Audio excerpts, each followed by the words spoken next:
The league's morning email blast was supposed to be routine. Season ticket promos, community clinics, the usual fluff. Instead, one word detonated across every inbox in pro basketball: suspended. Cathy Engelbert, the commissioner who promised a player-first era, has been yanked off the court just as whispers erupt that WNBA refs were under secret orders to toughen up Caitlin Clark. Was this a sudden act of justice, or the most desperate cover-up in league history?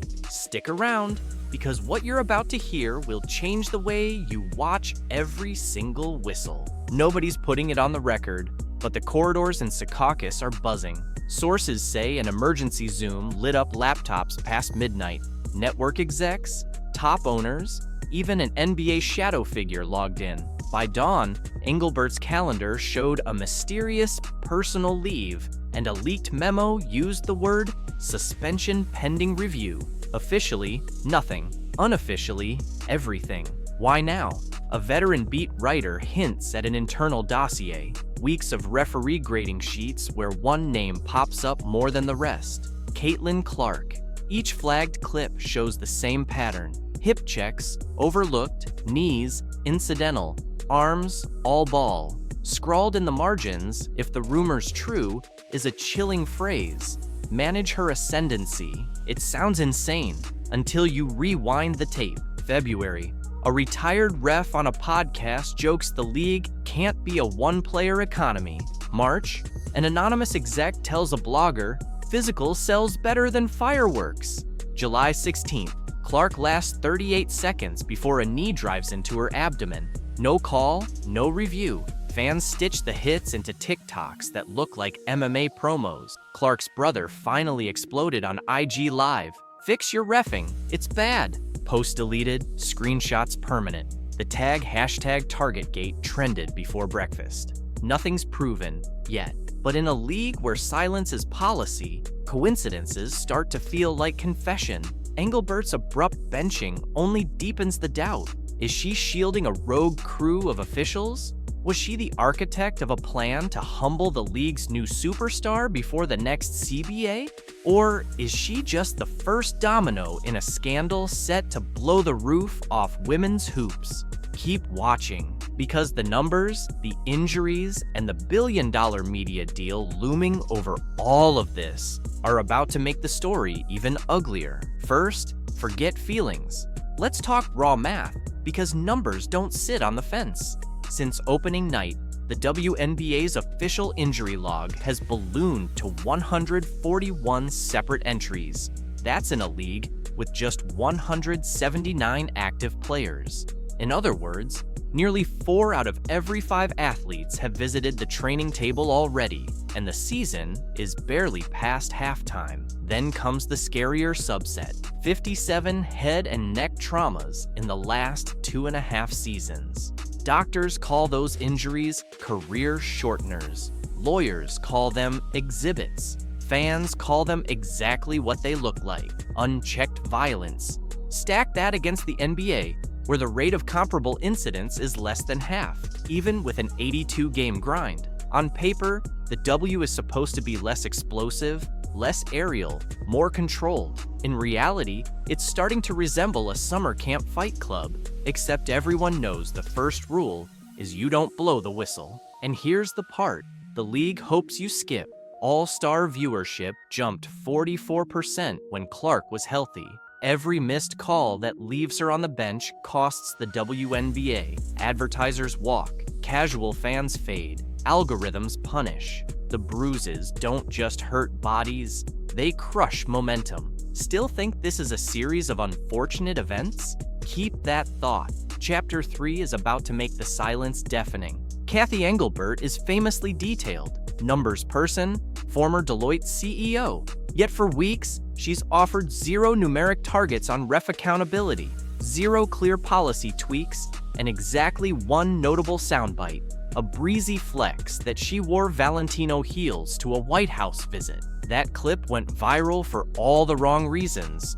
While Clark sat with an ice pack, Engelbert chatted stilettos. While half the league applied kinesio tape, she applied lipstick on live TV. The optics weren't just bad, they felt like contempt. Reporters tried for comment. Her comms team answered with monitoring the situation, then ghosted. Sponsors nudged privately, no reply. By the time #FireCathy started trending, the commissioner's Twitter feed read like it belonged to a ghostwriter scheduling evergreen posts. Silence is rarely neutral. In a crisis, it sounds a lot like consent. And the longer Engelbert stayed quiet, the louder the rumor mill roared. Was the brutality a glitch? Or the plan? The cliffhanger hangs. Because what's next involves a billionaire broadcast deal, a looming CBA, and a sentence Engelbert wishes she'd never spoken. Chapter 4 is where the conspiracy theories stop sounding so far-fetched. Rewind to a sideline interview last year. Engelbert, smiling, said, "No league can hinge on one player. That player could get hurt." At the time, it felt pragmatic.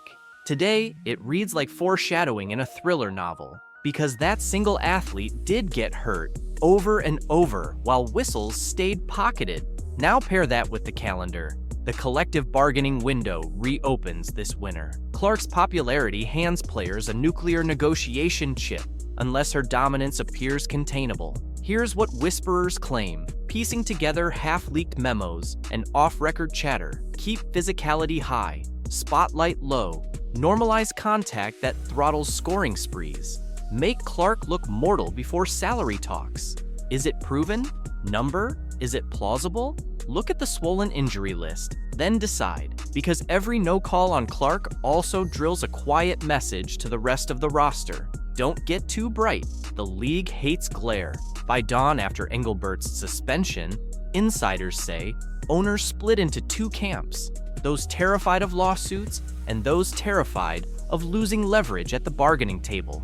Either way, the game on the hardwood suddenly feels like the undercard to the one in the boardroom. Next up, what happens when the press, yes, the mainstream, legacy, old guard press, shreds the PR script? Welcome to Chapter 5. For 2 decades, the WNBA could count on glowing headlines in major dailies, human interest pieces, equality op-eds. Then Sally Jenkins of the Washington Post fired the shot heard round the tunnels. The WNBA should change its logo to a bruise. The dam broke. Sports Illustrated ran, "Is the WNBA a blood sport?" ESPN's Rebecca Lobo repeated, "That's a foul," 3 times on national TV, like a referee exorcism. Local newspapers, desperate for clicks, recycled every slow-motion hit into GIF loops. When the Fourth Estate flips from cheerleader to critic, corporate partners sniff danger. Budgets get reforecast. Ads shift to safer turf. A league can survive bad refs. It can't survive a branding freefall. And here's the dagger. The louder the media screamed, the quieter Engelbert's office got, until the only audible voice from HQ was the rubber stamp echo of "no comment, but money hates a vacuum." And that leads us to Chapter 6. The dollar signs now scattered across the hardwood. Last winter, the WNBA toasted an 11-year, $2.2 billion media rights package, a record for women's sports. Networks banked on a superstar-driven boom, merchandising spikes, highlight reel TikToks. Then Clark skipped All-Star Weekend, doctor's orders, too bruised to play. Overnight, the event's projected ad haul shrank by 19%. 2 sneaker brands quietly redirected budget to NIL college deals, pending league stability. NBA Commissioner Adam Silver, whose logo appears on every W ball, placed what insiders call a stern courtesy call. Translation: fix this before it dents our brand. Silver watched one golden goose limp to the bench and saw dollar sign wings fall off in real time. Behind closed doors, owners pitched emergency reforms, full-time refs, instant replay windows, even borrowing NBA officiating crews for marquee matchups. All of it costs cash, but losing star power costs more. So here we are, a billion-dollar promise aligning with a million-view bruise. Next move determines if the WNBA graduates to primetime powerhouse, or trips on its own shoelaces. And that's the split path. Chapter 7 lays out the fork in the hardwood. Scenario A: the league swallows its pride, hires top-grade officials at NBA pay, publishes a transparent referee grading portal, mandates flagrant review booths in every arena. Within a month, cheap shots plummet, stars shine, ratings rebound. Clark's next drive ends with a whistle, not a grimace. Sponsors breathe, the CBA blooms. Scenario B, lip service, cosmetic tweaks. Another marquee guard hits the floor, clutching an ankle. Twitter rages. ESPN debates whether the W is unsafe. Viewers drop because nobody wants to watch their heroes hobble off. By next spring, the shining new TV contract is a bargaining chip for renegotiation. Downward, everything hinges on one choice. Does leadership reach for the whistle or keep hiding behind whispers? Engelbert's suspension, temporary, permanent, theatrical, or genuine, signals the crossroads. Which road the WNBA takes will define a generation of young hoopers deciding whether to chase this dream or choose a safer court. And that lands us at the only logical place to close. This story began with a single email subject line: suspended. It ballooned into accusations of sabotage, a spreadsheet of injuries long enough to stun an ER nurse, and a commissioner's silence loud enough to drown out roars from sold-out arenas. Basketball was supposed to be the backdrop to empowerment, inspiration, community. Lately, it's looked more like a cautionary tale broadcast in 1080p bruises. The next siren you hear, whether it's a ref's whistle cutting through contact or just another ambulance outside an arena, will tell the truth about where women's hoop stands. So ask yourself, is the WNBA ready to grow up and protect the talent that powers its rise? Or will it keep pretending those bruises are part of the uniform? Stay tuned, stay vocal, and if you want the next update before another inbox explodes with bad news, smash that subscribe button, because until someone in a striped shirt blows the whistle, it's on us to make sure the silence doesn't win.